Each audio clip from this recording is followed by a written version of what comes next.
या देवी सर्वभूतेषु मां कूष्मांडा रूपेण संस्थिता नमस्तस्यै नमस्तस्यै नमस्तस्यै नमो नमः। जय माता दी। आप सभी को नवरात्रि के चौथे दिन की हार्दिक शुभकामनाएं।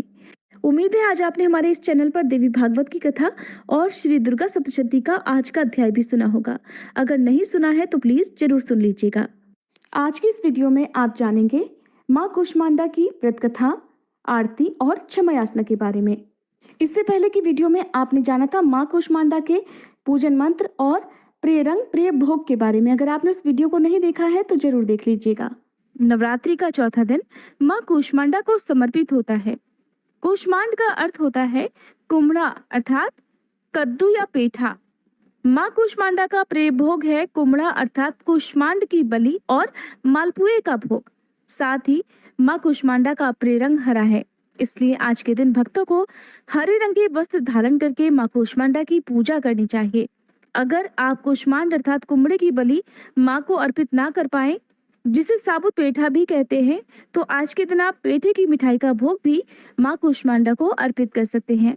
पौराणिक कथा के अनुसार जब सृष्टि नहीं थी, चारों तरफ केवल अंधकार ही अंधकार था, तब कूष्मांडा देवी ने अपने ईशित हास्य से ब्रह्मांड की रचना की थी।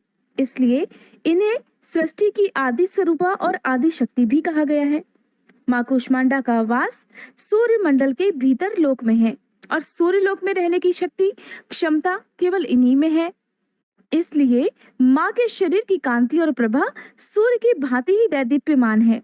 इनके ही तेज से दसों दिशाएं आलोकित हैं। ब्रह्मांड की सभी वस्तुओं और प्राणियों में भी इन्हीं का तेज व्याप्त है। स्थिर और पवित्र मन से नवरात्रि के चौथे दिन माँ कूष्मांडा की पूजा आराधना करनी चाहिए। ऐसा करने से भक्तों के रोग और शोकों का नाश होता है। भक्तों को आयु, यश, बल और आरोग्य की प्राप्ति होती है। माँ कूष्मांडा अपने भक्तों की बहुत ही कम भक्ति से जल्दी ही प्रसन्न होकर उन्हें आशीर्वाद देती हैं। सच्चे मन से पूजा करने वाले को अंत में भवसागर से मुक्ति मिल जाती है, अर्थात मोक्ष मिल जाता है। विधि विधान से पूजा करने पर भक्त को कम समय में ही माँ की कृपा का सूक्ष्म भाव अनुभव होने लगता है। माँ कूष्मांडा आदि व्याधियों से अपने भक्तों की रक्षा करती हैं और अपने भक्तों को सदा सुख, समृद्धि और उन्नति प्रदान करती हैं। इसलिए नवरात्रि के दिनों में चौथे दिन माँ कूष्मांडा की पूजा सच्चे मन से भक्तों को करनी चाहिए। माँ कूष्मांडा सूर्य से संबंधित दोषों को भी दूर करती है। जिन जातकों की कुंडली में सूर्य नीच भाव में हो और उन्हें किसी प्रकार की पीड़ा उनकी कुंडली में हो रही हो, तो कूष्मांडा माँ की पूजा करने से इस दोष का भी निवारण हो जाता है। माँ कूष्मांडा की कथा विस्तार पूर्वक समझने के लिए आज के दिन श्री दुर्गा सप्तशती का 5वां, 6ठा, 7वां और 8वां अध्याय पढ़ना या सुनना चाहिए। नवरात्रि के चौथे दिन भक्तों को सुबह जल्दी उठकर स्नान आदि से निवृत्त होकर साफ स्वच्छ वस्त्र धारण करके, हो सके तो हरे रंग के वस्त्र धारण करके, आपको हाथ में जल या पुष्प लेकर व्रत रखने का या पूजा करने का संकल्प लेना चाहिए। संकल्प लेने के साथ ही संकल्पित जल को या पुष्प को माँ के चरणों में अर्पित कर देना चाहिए। मंदिर में गंगा जल छिड़कर पवित्र करें। धूप दीपक जलाएं। माँ को हरे रंग की चूड़ियां अर्पित करें। साथ ही हरी मेहंदी अर्पित करें और धूप दीपक जलाकर विधि विधान से मंत्रों का जाप करते हुए आपको माँ की पूजा करनी चाहिए। अब सुनिए माँ कूष्मांडा की आरती और क्षमा याचना। ओम जय कूष्मांडा माँ, मैया जय कूष्मांडा माँ, शरण तिहारी आई, कर दो माता दया। ओम जय कूष्मांडा माँ, अष्टभुजा देवी आदि शक्ति तुम माँ, आदि स्वरूपा मैया, जग तुमसे चलता। ओम जय कूष्मांडा माँ। चतुर्थ नवरात्रों में भक्त करे गुणगान, स्थिर मन से माँ की करो पूजा और ध्यान। ओम जय कूष्मांडा माँ।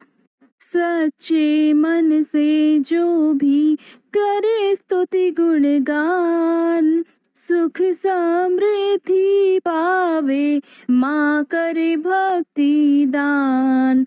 ओम जय कूष्मांडा माँ। शेर है माँ की सवारी, कमंडल अति न्यारा, चक्र पुष्प गले माला, माँ से उजियारा। ओम जय कूष्मांडा माँ। ब्रह्मांड निवासनी मैया, महिमा वेद कहे, दास बनी है दुनिया, माँ की करुणा बहे। ओम जय कूष्मांडा माँ। पाप ताप मिटता है, दोष न रह जाता, जो माता में रमता, निश्चित फल पाता। ओम जय कूष्मांडा माँ। अष्ट सिद्धियां माता, भक्तों को दान करे, व्याधि मैया हरती, सुखों से पूर्ण करे। ओम जय कूष्मांडा माँ।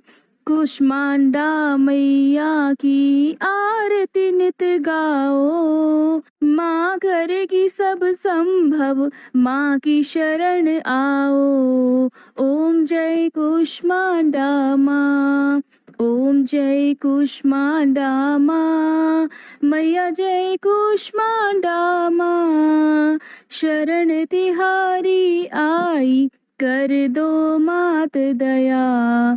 ओम जय कूष्मांडा माँ। पूजा करने के बाद सबसे अंत में क्षमा याचना जरूर करनी चाहिए, ताकि पूजा पाठ में या रखे गए उपवास में यदि कुछ भी कमी अधिक हो गया हो, कोई गलती हो गई हो, तो उसका दोष ना लग सके। क्षमा याचना आपको सुबह और शाम दोनों ही समय जरूर करनी चाहिए। क्षमा याचना। हे परमेश्वरी, मेरे द्वारा रात दिन सहस्त्रों अपराध होते रहते हैं। अपनी भक्त समझकर मेरे उन अपराधों को आप कृपापूर्वक क्षमा करो।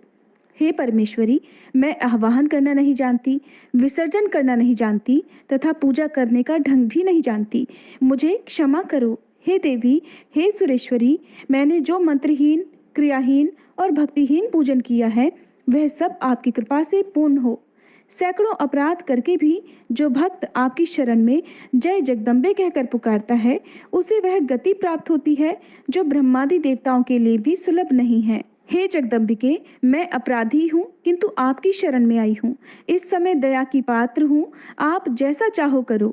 देवी परमेश्वरी, अज्ञान से, भूल से अथवा बुद्धि भ्रांत होने के कारण मैंने जो कुछ भी कमियां अधिक कर दिया हो, वह सब क्षमा करो और प्रसन्न हो। हे सच्चिदानंद स्वरूपा परमेश्वरी, जगन माता कामेश्वरी, आप प्रेम पूर्वक मेरी यह पूजा स्वीकार करो और मुझ पर प्रसन्न रहो। देवी सुरेश्वरी, आप गोपनीय से भी गोपनीय वस्तुओं की रक्षा करने वाली हो, मेरी पूजा को ग्रहण करो और आपकी कृपा से मुझे सिद्धि की प्राप्ति हो।